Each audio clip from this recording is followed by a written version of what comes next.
short check. Who was here last year? About half of you.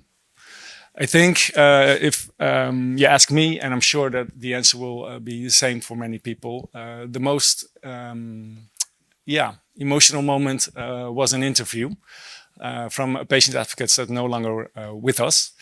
We're gonna watch the short video of her, and after that I will ask her sister to come out on the stage.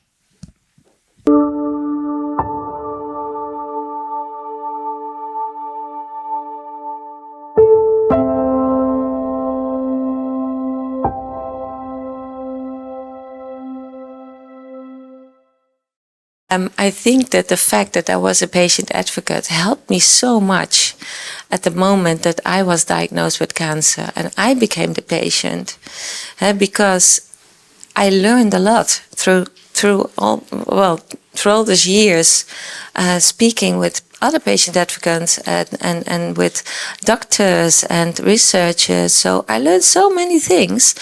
And when I became a patient, I knew immediately what to do. And another patient is like lost, totally lost.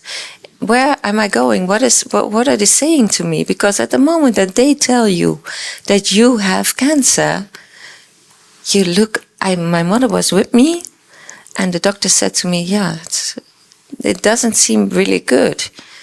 And we said, what? Yeah, it's cancer, it's a tumor. And I said, what kind of tumor? Pancreatic. I said, couldn't you tell me that it was like colon cancer or something like that? Do you really say that I have pancreatic cancer? So I was really a little bit, I was with the doctor. I was angry. I said, what are you saying to me? I'm young, I'm fit, I'm exercising, I lead a healthy life. How is that possible that I am a patient now? And then you are like entering in a surrealistic world, a surreal world, because I thought this is not true. And I still, every morning I wake up and I think, oh yeah, the thing is still inside me.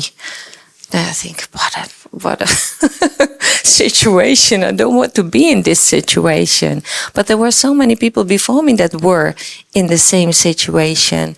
But as a patient advocate, I knew where to go. And I knew that I have a lot of people around me that will help me and that would help me and that immediately start to connect with their doctor, the network, with the people they know. What can we do? What kind of studies are there? What are the possibilities? Because I know that the possibilities in this kind of cancer are not really good. But I am also sure that I will make it because of these people around me. Because I am going to survive this. I'm sure. I want to be here not only next year, but many years to come.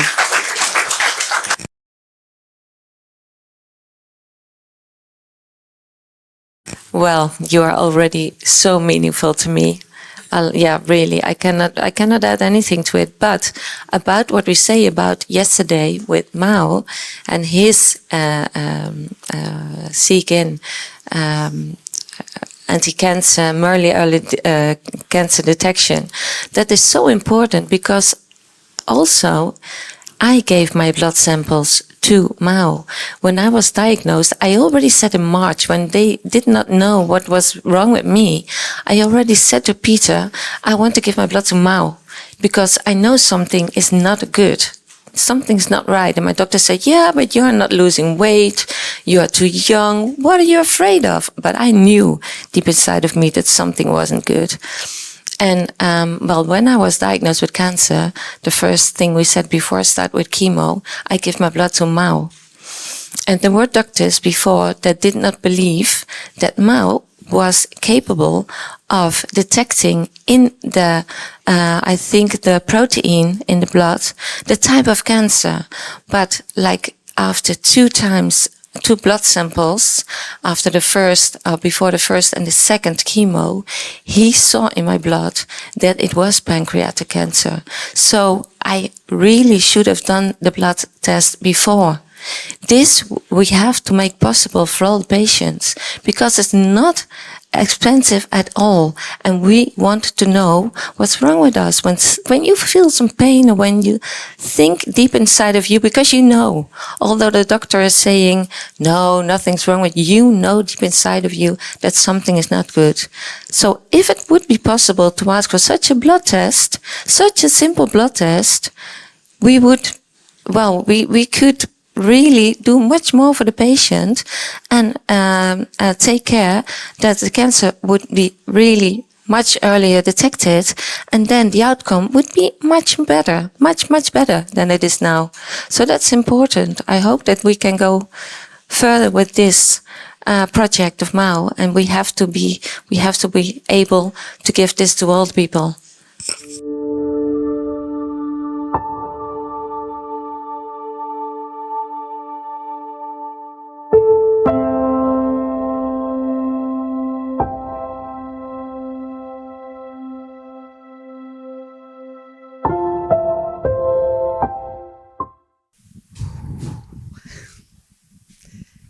Could we all stand up?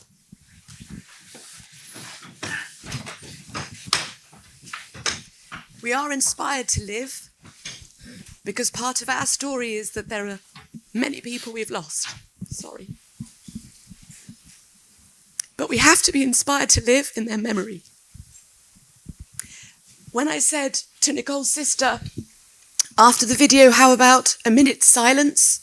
She looked at me and I said, that's a horrible idea. And she said, yes, that's a horrible idea. That's not what Nicole would want. Right, Pascal? Instead, she said, I want something that would really keep Nicole's memory alive. And that is connection. So please, turn to the people in front of you, behind you, to the side of you, hug them, high-five them, connect with them like Nicole would have wanted, because that is how we inspire to keep going. So please, connect with the person next to you. Hugs, high-fives, handshakes, whatever you need to feel a sense of connection. Nice. Hang on.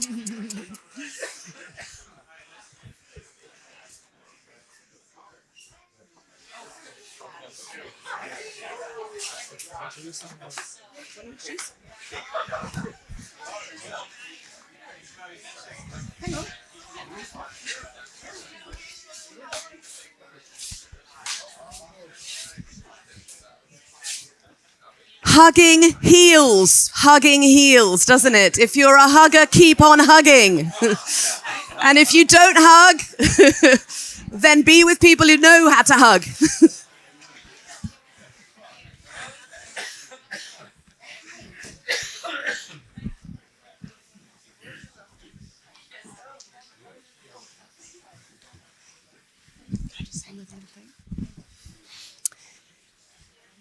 A little aside, yesterday when I arrived and I met Pascal, Nicole's sister, very briefly, she said that she was going to wear something of Nicole's. And we both had an incredible moment and she is wearing, we all see, just a very special outfit. And yesterday I was wearing the boots of my gorgeous friend Annie. When Annie passed away, she said, Monica, the message is simple. We need to talk about our emotions because keeping them inside does us no good. And so what better place to be able to really celebrate those who have our loved ones than to actually remember, well, their memory needs to stay alive for many years to come. So Nicole was right in that video. We keep her memory alive. And enjoy that dress. Yeah, welcome. Pierrella, Pierrella and Pascal. Yay!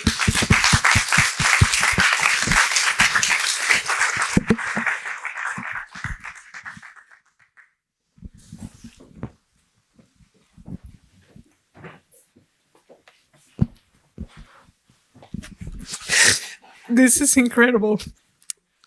Like her sister, being strong for me, and they are in the most difficult situation. Thank you for being so generous and so kind.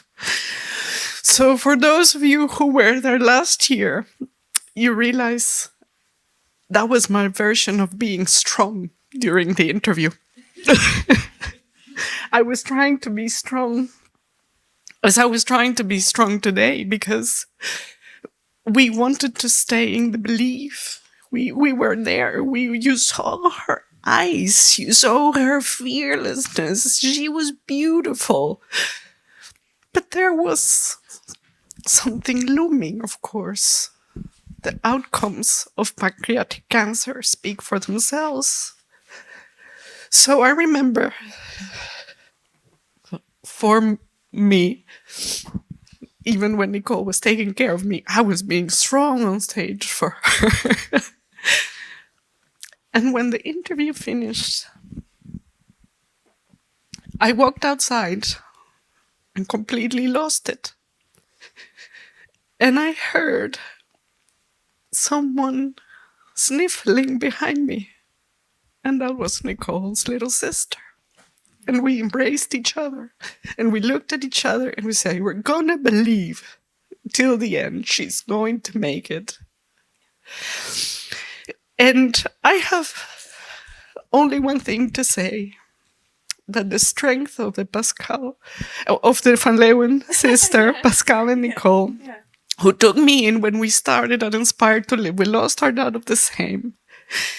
And going through what happened, that we face the thing we don't want to face in patient advocacy, to lose and to live in the tragedy happened.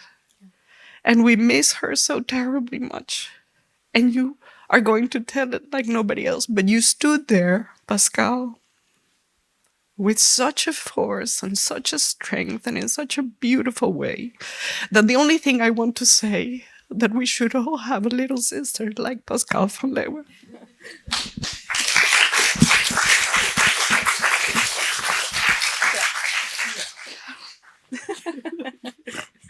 Okay.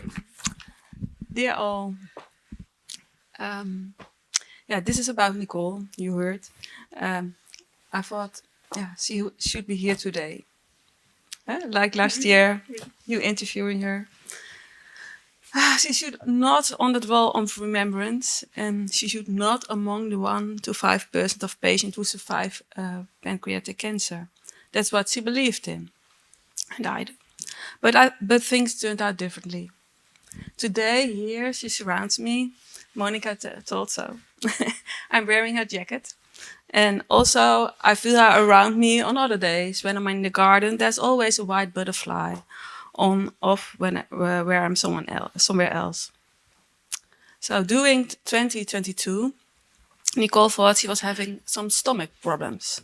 Several times she was turned away by doctors. She was literally asked what she was afraid of by them. She didn't look sick and she wasn't losing weight.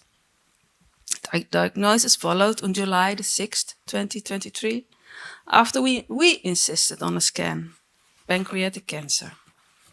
Chemo treatment was the only option, the oncologist said. She did her research and on the possibilities and took her own part, when the chemo treatment proved to be too much of an impact on her body. She opted for dendritic cell therapy in Germany, traditional Chinese medicine in Amsterdam, pain management by Rob ten Brink in Rotterdam, a diet without sugar, and a Spanish positivity coach online. Spain, that's where she lived for 23 years. We had to raise money for the dendritic cell therapy that Nicole had to pay for herself. Nicole was so grateful for all the expressions of compassion, for all the people who were supporting her, for all searching for possibilities, and of course also for so much financial support. All the way during the year she was sick, she was so brave and positive. She believed she could survive, and I believed it with her. I was by her side and was there for all treatments during this year. At the end of April, the beginning of May 2024, we had to fight in our local hospital. So she received nutrition through her bloodstream. There was an obstruction in her intestines. It was a public holiday time. She said to the replacement oncologist, who wouldn't give her nutrition, "I'm not a woman from 90 years old and bedridden. I walk 6 kilometers a day, cycle and drive a car. Please listen to me. I must have nutrition." He looked at her and shook his head. The interventional radiologist saw possibilities for a bypass, but the replacement oncologist during the holiday time did not want to cooperate. This is how it works in Holland. The oncologist and not the interventional radiologist is in charge. She did not get the bypass. Nutrition to the arm followed because we knew people from Inspire to Live. She was 2 weeks without nutrition, while her weight was 40 kilos. This nutrition later turned out to contain too few calories, so she discovered herself after 3 weeks. It was not enough to gain strength. From here it became difficult, increasingly difficult, but she remained so positive.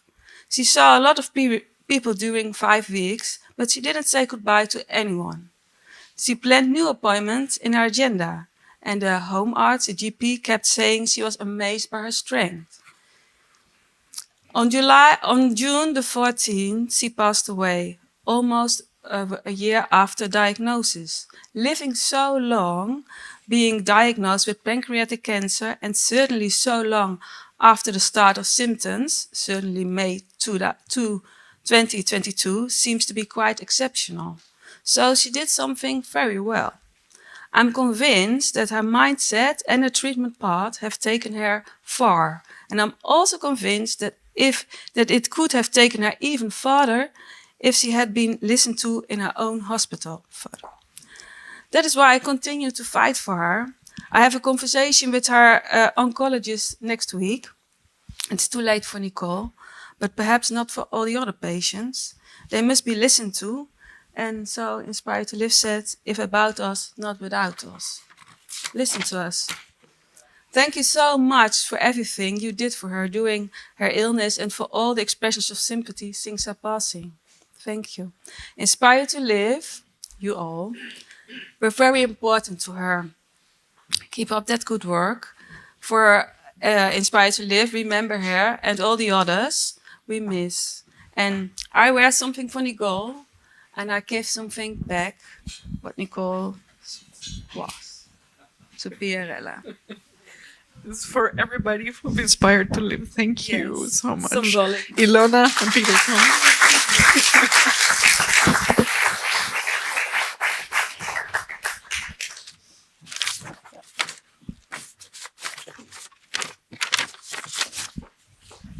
Can I just say we are going to be talking about silent despair and how to overcome it.